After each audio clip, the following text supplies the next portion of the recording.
Assalamualaikum warahmatullahi wabarakatuh. Alhamdulillah bi ni'matil iman, alhamdulillah bi ni'matil Islam, alhamdulillah bi ni'matil Quran wa sunnati nabiyhi afdhalus salatu wassalam. Alhamdulillah bi ni'mati taufiqi lidzikri wa hamdi. Alhamdulillah bi ni'mati sihah wal afiyah.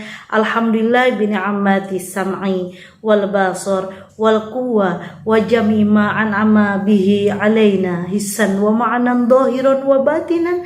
Asyhadu an la ilaha illallah wahdahu la syarikalah wa asyhadu anna Muhammadan abduhu wa rasuluh la nabiyya ba'da. Amma ba'd. Puji serta syukur kehadirat Allah Subhanahu wa taala. Alhamdulillah, pada kesempatan kali ini mudah-mudahan kita semuanya selalu diberikan sehat panjang umur dalam taat kepada Allah Subhanahu wa taala. Salawat serta salam semoga ditambahkan kepada junjungan kita, yakni habibana wa nabiyana Nabi Muhammad sallallahu alaihi wasallam. Mudah-mudahan kita semuanya termasuk orang-orang yang cinta kepada beliau, sehingga kita terdorong untuk selalu mengikuti apa yang diajarkannya. Tentunya kita berharap kepada Allah di yaumul qiyamah kita dikumpulkan dalam syafaatnya. Amin ya Allah ya rabbal alamin. Saya Elis Nendah Mardiah. Kalau anak-anak selalu bilang Umi Elis ya. Dalam kesempatan kali ini insya Allah akan menyampaikan peranan orang tua di masa pandemi COVID-19 di dalam keluarga. Tentu banyak sekali hikmah yang bisa kita ambil. Ujian yang sangat berat kita terima dengan sabar, kita terima dengan ikhlas, tentu akan menjadi ibadah, tentu akan menjadi terasa lebih nikmat dan terasa lebih ringan. Apapun itu ujiannya, kalau kita terimanya dengan ikhlas lillahi ta'ala, tentu akan menjadi sebuah kenikmatan tersendiri yang kita rasakan. Pada musim pandemi kali ini, tak terasa setahun lebih kita berada di dalam rumah, tidak bisa taklim, tidak bisa anak-anak kita ke sekolah. Bahkan ada banyak pesantren juga yang tidak menerima santrinya. Maksudnya harus belajar di rumah masing-masing. Perkuliahan juga begitu pun, sama dengan belajar daring di rumah masing-masing. Ya. Anak-anak SD, anak-anak SMP, anak-anak madrasah sanawiyah, madrasah aliyah, semuanya belajar di rumah. Karena apa? Karena khawatir lebih banyak lagi yang terkena oleh virus COVID-19. Apa kita sebagai orang tua? Bagaimana kita menyikapinya? Tentunya kita sebagai orang tua harus berperan penting. Di sini orang tua akan menjadi seorang guru, karena sudah jelas bahwa ibu itu adalah sekolah yang pertama yang mesti dimasuki oleh anak-anak kita. Al-ummu madrasatul ula, bahwa orang tua itu adalah sekolah yang pertama sekali yang dimasuki oleh anak-anaknya. Dan sekarang bukan sebagai guru saja, ditambah lagi, bahkan bukan guru dalam masalah guru agama saja, atau guru bahasa Indonesia saja, yang biasa kita titipkan anak-anak kita di sekolah, yang biasa mendapatkan pelajaran selain daripada pelajaran agama. Ada pelajaran matematika, ada pelajaran bahasa, ada pelajaran IPA, ada pelajaran IPS, ada pelajaran bahasa Inggris. Dan di sini peran orang tua harus bisa semuanya. Ya kita di dalam rumah sebagai koki, sebagai dokter, sebagai perawat, ya, sebagai guru bahasa Inggris, sebagai guru bahasa Sunda, ya, sebagai guru bahasa daerah, sebagai guru IPA, sebagai guru matematik. Tentu kita harus jadi lebih pintar. Supaya apa? Supaya anak-anak kita juga lebih pintar ketimbang gurunya.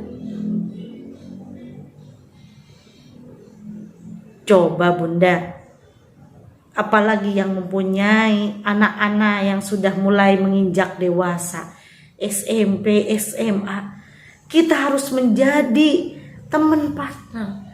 Ya, partnernya harus menjadi teman curhatnya,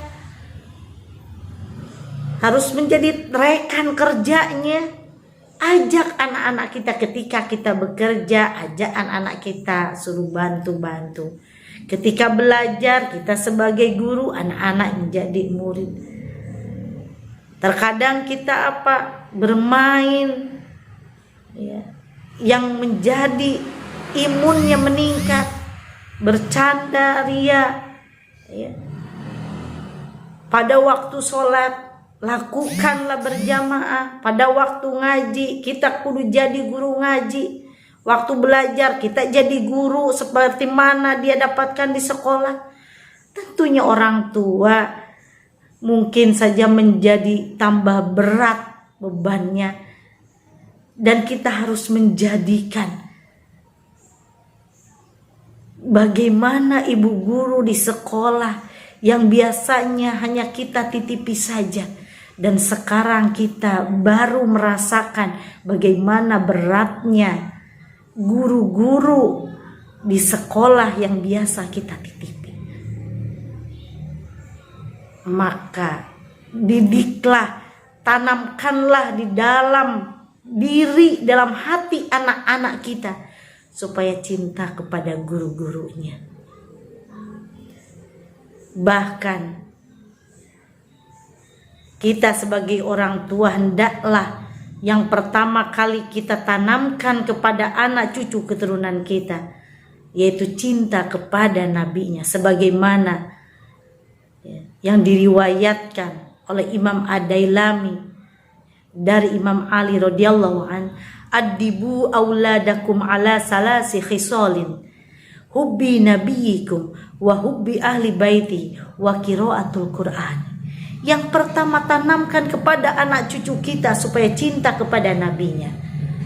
Kalau orang sudah cinta, apapun yang diperintahkannya tentu akan diturutinya. Kalau ditanamkan di dalam hati anak cucu keturunan kita supaya cinta kepada nabinya, apa yang diperintahkan oleh nabinya, insya Allah akan diikutinya. Yang kedua, tanamkan di dalam hati anak cucu keturunan kita cinta kepada Ahlul Bait, kepada keturunannya Nabi Muhammad SAW. Yang ketiga, tanamkan kepada anak cucu kita supaya bisa membaca Al-Quran. Pelajari Al-Quran, karena Al-Quran adalah sebagai pedoman hidup kita. Kalau seseorang ingin bahagia di dunia dan di akhirat, pelajarilah Al-Quran, karena Al-Quran sebagai pedoman hidup yang akan membawa manusia dalam kebahagiaan di dunia maupun di akhirat. Jangan malu kita mengajarkan alif ba ta sa. Karena Al-Quran itu terhimpun dari huruf hijaiyah. Boleh jadi mungkin saja ada orang tuanya yang belum bisa membaca Al-Quran. Sambil kita belajar, sambil kita mengajarkan kepada anak-anak kita, insya Allah akan pinter dua-duanya. Emaknya pinter, anaknya pinter. Jangan malu kita belajar. Kalau kita belajar, tentu akan bisa. Kita sebagai orang tua jangan terlalu berharap banyak, menginginkan keturunan menjadi orang-orang yang soleh, menjadi anak-anak yang pintar, anak-anak yang cerdas, anak-anak yang membanggakan orang tua. Kalau orang tuanya sendiri tidak mencontohkan kesolehan, kalau orang tuanya sendiri tidak mencontohkan kebaikan, jadi orang tua itu harus mencontohkan terlebih dahulu yang baik, harus mencontohkan dulu hal-hal yang terbaik. Jangan menuntut anak-anak kita menjadi anak-anak yang baik kalau orang tuanya sendiri belum baik. Faham? Insya Allah kita harus menjadi suri toladan. Apa yang dicontohkan oleh Rasulullah SAW, kita contoh kembali, kita ajarkan kepada anak keturunan kita, supaya anak-anak kita menjadi anak-anak yang soleh, anak-anak yang harapan bangsa, harapan agama, tentunya menjadi harapan orang tua, menjadi qurrata a'yun. Bunda, di masa pandemi ini tentu akan sulit rasanya untuk kita menjadi seorang guru. Akan sulit bagi kita menjadi seorang dokter. Akan sulit bagi kita menjadi seorang perawat. Bahkan menjadi teman curhat, menjadi rekan kerja bagi mereka. Tetapi itulah yang wajib kita terima di masa pandemi ini. Kita sebagai orang tua harus menjadi panutan anak-anaknya. Supaya apa? Supaya anak-anak kita menjadi anak-anak yang tangguh, anak-anak yang soleh. Kita contoh Luqman yang termaktub di dalam Al-Quran. Ya, Luqman adalah seorang pendidik yang ulung. Makanya Allah simpan di dalam Quran surah Al-Luqman, surah Luqman. Ya, di dalam surah Luqman ayat 13 sampai 19. Ya, a'udzu billahi minasyaitonir rajim. Bismillahirrahmanirrahim. Wa idh qala Luqmanu libnihi wa huwa ya'iduhu ya bunayya la tusyrik billah inna syirka ladulmun adzim. Sadaqallahul adzim.